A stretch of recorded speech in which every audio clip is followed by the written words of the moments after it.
Notre site est surtout culturel, mais il aspire à demeurer dans l'actualité.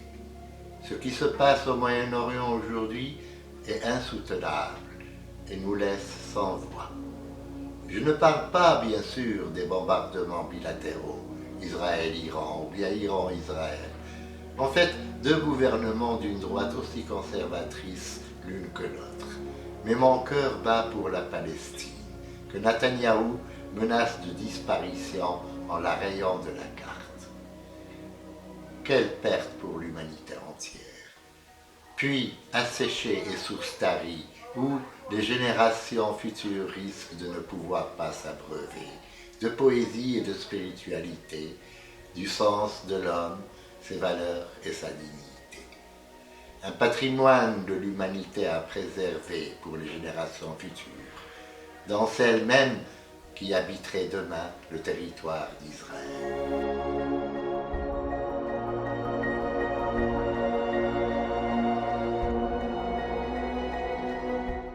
Nous vous proposons, en guise de partage, ce texte de Jacques Berck sur la Palestine, justement. Avant de vous faire lecture du texte de Jacques Berck, rappelons que la région a toujours été stratégique et s'y sont affrontés depuis la plus haute antiquité les empires et les hégémonies. Depuis le crocodile égyptien, le tigre assyrien et le lion babylonien.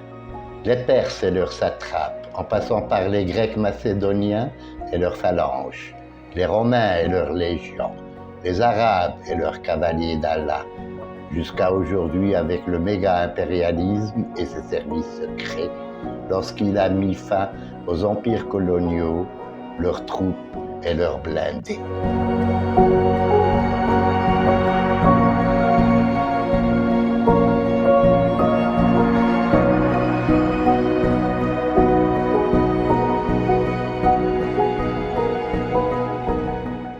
Allons-y pour le texte de Jacques Berck. Il y avait, au début de ce siècle, un petit pays sur la côte méditerranéenne de l'Asie. Un pays dense et nerveux, qui, sur la bande étroite du territoire, concentrait des vallons d'orangers et d'oliviers, et des collines pierreuses entaillées de terrasses par un travail immémorial.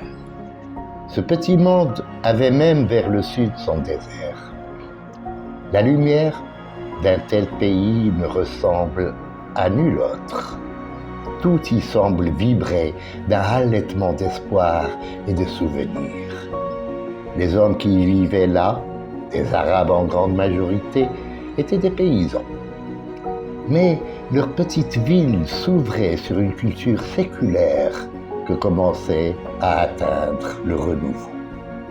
D'innombrables écoles de mission répandaient les langues européennes, y compris le russe, témoin la formation de Mikhail Noaimi. La concurrence des unes avec les autres et avec la langue arabe favorisait l'éducation de tous. Déjà, les Palestiniens regardaient du côté du Caire ou de Damas et commençaient à se poser les premières interrogations sur leur peuple, alors soumis à la nonchalante tutelle ottomane, ou plutôt commençaient à chercher les formes neuves à donner à leur identité de toujours.